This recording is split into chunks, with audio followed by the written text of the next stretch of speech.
મુંબઈ શહેરના હજ હાઉસ ખાતે ઓલ ઇન્ડિયા મેમણ ફેડરેશનની 43મી વાર્ષિક જનરલ મીટિંગ ભવ્ય રીતે યોજાઈ। આ મીટિંગમાં સમગ્ર ભારતમાંથી ફેડરેશન સાથે જોડાયેલી જમાતોના આશરે 500 પ્રતિનિધિઓ અને હોદ્દેદારો ઉપસ્થિત રહ્યા હતા। કાર્યક્રમના એક દિવસ પહેલાથી જ દેશભરમાંથી મહેમાનો મુંબઈ ખાતે પહોંચવા લાગ્યા હતા। ઓલ ઇન્ડિયા મેમણ ફેડરેશનના પ્રમુખ જનાબ ઇકબાલભાઈ મેમણ અને તેમની મજબૂત ટીમ દ્વારા આવકાર અને ખિદમતની એવી સુંદર વ્યવસ્થા કરવામાં આવી કે તમામ લોકોએ તેની પ્રશંસા કરી। મીટિંગમાં આવનાર સમયમાં મેમણ સમાજના ઉત્કર્ષ માટેના અનેક આયોજન પર ચર્ચા કરવામાં આવી। ખાસ કરીને શિક્ષણ, મેડિકલ ક્ષેત્ર અને મહિલાઓના વિકાસ માટે ફેડરેશન તરફથી સંખ્યાબંધ લોકોપયોગી પગલાં લેવા અંગેની રૂપરેખા રજૂ કરવામાં આવી। મુંબઈની સામાજિક અને રાજકીય ક્ષેત્રની અગત્યની હસ્તીઓએ પણ કાર્યક્રમમાં હાજરી આપી અને ફેડરેશનના કાર્યોને વધાવી લીધા। ફેડરેશનની team, youth wing, sports wing અને લેડીઝ વિંગ્સે કાર્યક્રમને સફળ બનાવવા માટે દિવસ-રાત મહેનત કરી હતી। નવસારીથી ઝોનલ સેક્રેટરી શ્રી આસિફ બરોડાવાલા તથા તેમની ટીમે સોશિયલ મીડિયા દ્વારા કાર્યક્રમને સફળ બનાવવા યથાશક્તિ પ્રયાસો કર્યા। કાર્યક્રમના અંતે ખાસ પધારેલા સૂફી સંત મહેબૂબ અલી બાવાએ પણ ફેડરેશનની કામગીરીની વખાણ કરી અને સમાજને એકતા અને સેવા ભાવનાથી આગળ વધારવા શુભેચ્છાઓ પાઠવી। हमारे बीच में ऑल इंडिया मेमन फेडरेशन के चेयरपर्सन वुमन लेडीज विंग के चेयरपर्सन है और हमारे साथ में है। वो आज जो एजीएम हो रहा है उनके बारे में उनसे कुछ जानना चाहेंगे। और हम आपसे ये जानना चाहेंगे कि जो एजीएम हो रहा है आज 43rd एजीएम है और माशाल्लाह बहुत ही अच्छा माहौल है। यहाँ पे जो बातें की गई हैं बड़े बड़े लोगों के द्वारा, उस पर कितना इसको कैसे अमल करवाएंगे, उसकी क्या आपके पास रूपरेखा है? अल्हम्दुलिल्लाह, मैं रज़िया बी जसवाला और मैं मेजर फेडरेशन के लेडीज विंग की चेयरपर्सन हूँ। मेरे काफ़ी सेंटर्स चलते हैं। सेंटर में हम लोग ज़्यादा से ज़्यादा तवज्जो देते हैं कि वुमेन एम्पावरमेंट, कि औरतें अपने पैरों पे खड़ी हो जाए, फाइनेंशियल इंडिपेंडेंट बने, ज़कात देने के उन्हें ज़कात देने वाली बने। हम उनके बच्चे जो छोटे हैं उनके लिए क्राफ्ट एंड आर्ट की क्लासेस चलाते हैं ताकि छोटे छोटे 2 साल से लेकर 6 साल के 8 साल के बच्चे लोग मेरे एनिमल्स बनाते हैं, आइसक्रीम की कांडी बनाते हैं। उन लोग को 2 पैसे मिलते हैं ताकि उन लोग को हम लोग गैरेज में से, पब में से, ऐसी जगहों में चाय की फैक्ट्री में से सब में जब निकाल कर उन लोग हमारे क्लासेस में डाले। फिर हम कंप्यूटर सिखाते हैं, सिलाई की क्लासेस चलाते हैं, आर्ट एंड क्राफ्ट के चलाते हैं। मकसद हमारा यही है कि इधर से भी हमारी कौम में सुपर आए और एजुकेशन में भी हम लोग काफ़ी तवज्जो देते हैं। मेरे सेंट्रल नर्सिंग का कोर्स, डिजिटल मार्केटिंग के कोर्स और 12 से 14 कोर्स ऐसे हम लोग चलाते हैं जो बहुत ही जैसा उनकी खास जरूरत है। जैसे ब्यूटी के कोर्स, सिलाई के कोर्स, टेलीग्राफी के कोर्स चलाते हैं ताकि औरतें ज़्यादा से ज़्यादा हुनरमंद हो। हमारी कौम को जरूरत है सिर्फ पढ़ाई, एजुकेशन तो है ही, लेकिन उसके साथ ही साथ स्किल डेवलपमेंट, ताकि जैसे हम लोग पढ़ाई के साथ लोग हुनरमंद बने और वो पैसे आते हैं। जब भी पैसे हाथ में आते हैं, कमाई चालू हो जाती है तो उनको कॉन्फिडेंस आता है। और हम लोग कोरोना में और लॉकडाउन में 2 साल आदमी लोग हाथ पे हाथ करके बैठे थे और लड़के लोग, तभी यही औरतें जो हमारे यहाँ ट्रेन देखे हुए ट्रेनर बैठे थे उन लोगों ने 2 साल घर चलाया। लोग नहीं करता, ये कितनी बड़ी है। और हम लोग एग्जीबिशन लगाते हैं, हम लोग रेडीमेड प्लेटफॉर्म देते हैं उनको, जिसमें हम लोग कहते हैं जो भी तुमको आशा है, जो भी आते हैं तुमको वो एग्जीबिट करते और उसको हम मार्केटिंग करते हैं। इस तरह से औरतें जो घर वाइफ है, हाउस वाइफ है, उनको हम बिजनेस वुमन बनाते हैं। बहुत बहुत शुक्रिया, आपने बहुत अच्छी जानकारी दी और इंशाल्लाह हमारी दुआ है कि आगे भी फेडरेशन और तरक्की करता रहे और आपकी खिदमत को कबूल करे। जज़ाकल्लाह। हमारे बीच में हमारे नवसारी जोनल सेक्रेटरी, नवसारी विभाग के जोनल सेक्रेटरी आसिफ भाई बरोडावाला है, जो साउथ गुजरात की बहुत ही जानी मानी हस्ती है। आज 43rd AMG इधर हो रही है और उसके मुताबिक जो देश के पूरे देश से जो बड़े बड़े मेहमान और बड़े बड़े हस्ती आई हैं, तो आसिफ बरोडावाला से भी हम थोड़ा उनका वो रुझान लेना चाहेंगे। आसिफ भाई, सबसे पहले तो आपसे ये कहूँगा कि ये जो एजीएम हो रही है और इसमें इतने हजारों लोग आज आए हुए हैं, बड़े बड़े दाता आए हुए हैं पूरे देश से, तो ये जो प्रक्रिया है यहाँ से लेके छोटी छोटी जमातें तक जो सहायता होती है, मेडिकल एजुकेशन से लेके, तो इसके बारे में आप ये संस्था के बारे में क्या कहेंगे? पहले तो मैं हमारे जो ऑल इंडिया मेमन जमात के प्रेसिडेंट साहब हाजी इकबाल भाई ऑफिसर का खुद शुक्रगुजार करता हूँ कि आज पूरे इंडिया की पूरी समस्त 500 जमात की उपे जमातों को लेके चल रहे हैं। इसमें गरीब वर्ग है, मध्यम वर्ग है, उनके जो काम आ रही है आज फेडरेशन, आज छोटे से लेके बड़े आदमी को चाहते हैं और सबकी क्षमता जानते हैं और कौम समाज किस तरह आगे बढ़ सकता है, उनके में एक लाक्षणिकता है। वो देखते हुए आज फेडरेशन करोड़ों की तादाद में लोगों को डोनेशन सबको सहायता करता है। खास करके आप देखो कि भाई किसी को मकान की जरूरत है तो मकान के लिए दे रहे हैं, किसी को मकान की रिपेयरिंग की जरूरत है उसको दे रहे हैं, किसी को मेडिकल की जरूरत होती है तो उसको 24 आवर्स 48 आवर्स में उनको तात्कालिक में सहायता मिल जाती है। इसके बाद भी रोजी रोटी के लिए 2 लाख रुपए की बिगड़ ब्याज की लोन बनाई गई स्कीम है।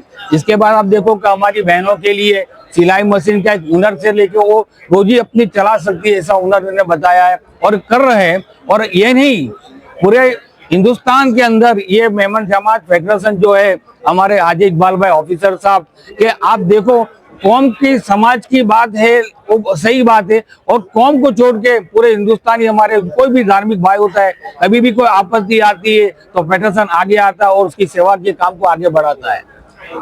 दूसरा आसिफ भाई, मैं आपसे एक सवाल और पूछना चाहूँगा कि ये जो अभी बहुत जोरों शोरों से एक फेडरेशन की ओर से एक मुहिम चलाई जा रही है, पणजी में जो कॉलेज आ रहा है और उसके लिए इकबाल भाई ऑफिसर साहब की पूरी टीम पूरे देश में बल्कि पूरी दुनिया में लगी हुई है कि डोनेशन किस तरीके से आए और हिंदुस्तान की सबसे बड़ी कॉलेजों में से एक ये हो सकती है, तो ये जो ड्रीम प्रोजेक्ट मेमन कॉम का है इसके बारे में आप क्या कहेंगे? देखो, किसी को मकान, किसी को रिपेयरिंग, ये सहायता तो चल रही है और इकबाल भाई और पूरे फेडरेशन की टीम ने ये सोचा है कि हमारे बच्चे आगे बढ़े और आगे बढ़ने से एजुकेशन से निकलते हुए आगे बढ़ के कामयाब हुए, इसके लिए मेमन समाज की कॉलेज होना जरूरी है। ये मालेगांव के अंदर आज आप देखो जगह भी ले गई है और काम भी इंशाल्लाह जोश से चलने वाला है, तो मैं इसके लिए भी इकबाल भाई को मुबारकबादी खा देता हूँ और हमारे तरफ से पूरा सपोर्ट इनको कर रहे हैं। आसिफ भाई, आपका बहुत बहुत शुक्रिया। किसी भी अपडेट की ओर से मुंबई से हमारे बीच में गुजरात के बल्कि पूरे इंडिया की जानी मानी हस्ती महबूब अली शाह आए हुए हैं। महबूब अली शाह, और इनको कौन नहीं जानता है, यहाँ पे जो मेमन फेडरेशन की जो AGM चल रही है 43rd, उसमें हाजिरी देने के लिए स्पेशल गेस्ट आए हुए हैं। तो इनसे भी हम पूछेंगे कि AGM के बारे में, मेमन फेडरेशन के बारे में इनकी क्या राय है। तो सर जी, आपसे एक बात पूछना चाहूँगा कि आज ये मेमन फेडरेशन जो है पूरे वर्ल्ड लेवल पे ये एक मेमन की संस्था है, यहाँ एक मरकज़ है। ये मरकज़ पूरी जगह पे, पूरी दुनिया में मेमन लोगों को एक रहबरी दिखाता है, कैसे एजुकेशन के मामले में, कैसे मेडिकल के बारे में काम करना। तो यहाँ से आप भी आए हैं, आप भी यहाँ पे मीटिंग अटेंड किए हैं, तो आपको सर इसके बारे में क्या कहना है आपका? सबसे पहले तो मैं बहुत ममनून और मशकूर हूँ कि आज ऑल इंडिया मेमन जमात फेडरेशन की जो मीटिंग है, इनके सदर जनाब इकबाल भाई ने और इमरान भाई ने मुझे ख़ास तौर पे यहाँ पे एज ए VIP गेस्ट बुलाया। इसके लिए मैं पूरे मेमन समाज का आभारी हूँ। आज पूरे हिंदुस्तान की 500 से ज़्यादा मेमन जमात के प्रतिनिधियाँ इकट्ठा हुए हैं और मेमन समाज जो है ये सदियों से बिजनेस के लिए, व्यापार के लिए, एकता के लिए, यूनिटी के लिए बहुत जाना माना पहचाना है। और मुस्लिम समाज के अंदर मैं समझता हूँ कि अगर दूसरी कम्युनिटीज़ के लोग भी मेमन समाज की तरह एक वेल ऑर्गेनाइज जिस तरीके से सोशल तौर पे काम कर रहे हैं, इस तरीके से यूनाइटेड होकर काम करें, तो हम एजुकेशन के लेवल पे, प्रोग्रेस के लेवल पे, रोजगार के लेवल पे बहुत अच्छा काम कर सकते हैं। और सबसे खुशी की बात ये कि मालेगांव में ये लोग कॉलेज बनाने जा रहे हैं। बहुत सी जगहों पे, जैसे इकबाल भाई ने बताया, ये लोग स्कूल, हाई स्कूल और कॉलेज का काम ऑलरेडी शुरू हो चुका है। तो एजुकेशन, तालीम, तंजीम और तिजारत, किसी भी समाज के विकास के लिए ये 3 पहलू बहुत अहम है। और तीनों पहलू के ऊपर मुस्लिम समाज में जहाँ लिटरेसी रेट कम है, एजुकेशन कम है, रोजगार कम है, तो इन चीज़ों को बढ़ावा देकर हमारा जो खास उद्देश्य है वो ये है कि आओ जलाए दीप वहाँ जहाँ अभी अंधेरा है। यानी जो अंतिम हरोड़ में खड़ा हुआ इंसान है, जो गरीब है, ज़रूरतमंद है, उसको उसके लाभ मिले, बेनिफिट्स मिले। यहाँ ये मेमन ऑर्गेनाइजेशन के द्वारा बहुत सी बेवाओं को, यतीमों को और गरीबों को, जो बेघर है, उनको घर दिए जाते हैं। हर किस्म की स्कॉलरशिप दी जाती है। ये बहुत ही अच्छा नेक काम है। मैं समझता हूँ कि समाज के दूसरे समाज के लोगों को भी उससे सीखना चाहिए और उसी तरीके से आगे बढ़ना चाहिए। और ये जो मेमन ऑर्गेनाइजेशन है ये सिर्फ मेमन समाज के लोगों के लिए नहीं बल्कि दूसरे समाज के लोगों को भी ये हेल्प करते हैं। जैसे कि जहाँ कॉलेज के अंदर जहाँ स्कूल में पढ़ाई होती है वहाँ 10% मेमन समाज के होते हैं तो 90% दूसरे समाज के लोग भी होते हैं। ये बहुत काबिल तारीफ काम है कि without any discrimination they are serving the societies. तो इसी तौर पे इनका काम और भी आगे बढ़े और हम सब ज़रूरतमंदों के लिए, गरीबों के लिए हम और इकट्ठा होकर समाज के विकास के लिए, देश के लिए विकास के लिए आगे बढ़े और शांति सलामती के साथ, एकता और यूनिटी के साथ हम आगे बढ़े। ऐसी दुआओं के साथ में बहुत बहुत मुबारकबाद देता हूँ पूरे समाज को। शुक्रिया शुक्रिया होता है। और इसमें कौम की जो एजुकेशन और मेडिकल की जो है चीज वो तय होती है, तो आप इसके बारे में क्या कहेंगे? कि ऑल इंडिया मेमन फेडरेशन का आज एजीएम है और इसमें आप देखे होंगे कि 500 जमात इसके साथ में जुड़ी हुई है पूरे पैन इंडिया लेवल पे। और आप देखते होंगे कि जो भी हर जमात को जो रिप्रेजेंट करता है वो अपने आप में एक अंजुमन है। तो जो भी यहाँ आता है, यहाँ देने के लिए आता है या आइडियाज में देने आता है या टाइम में, मनी में, एनर्जी में, तो ये पूरे कौम की तरफ उनका रुझान रहता है कि हम हमारी कौम को कैसे आगे बढ़ावे। कौम अगर बढ़ती है तो सोसाइटी बढ़ती है, सोसाइटी बढ़ती है तो हमारा हिंदुस्तान आगे स्ट्रॉन्ग रहता है। तो ये पूरी सोच है। मेमन कम्युनिटी जो है ना वो देने वाली कौम है और अल्हम्दुलिल्लाह आज आप देखे होंगे कि इतने मुद्दे पे बात हुई है। ऑल इंडिया फेडरेशन ही मैं समझता हूँ कम से कम 15 करोड़ का काम साल भर का करती है, प्लस इंडिविजुअल जितने भी जो लोग हैं उनके खुद के एक फाउंडेशन या ऑर्गेनाइजेशन है तो अपने लेवल पे भी वो करती है। और मेरे को ऑनर है कि मैं इसका वाइस प्रेसिडेंट हूँ और लोग इतनी मोहब्बत करते हैं इधर एक दूसरे से और यही एक सोच रखती है कि हम हमारी सोसाइटी को पे बैक कैसा करें। और दूसरी बात आपसे ये पूछना चाहूँगा कि कौम का मरकज है ये, तो मुंबई है, आप लोग जो पूरी संस्था चलाते हैं पूरी कौम का मरकज है ये, तो मरकज से किस तरीके से ये जो प्रक्रिया है वो जाती है छोटी छोटी जमातों के पास? देखिए मुंबई में ऐसा होता है कि आज छोटी भी आवाज़ जो है ना बहुत बड़ी निकलती है।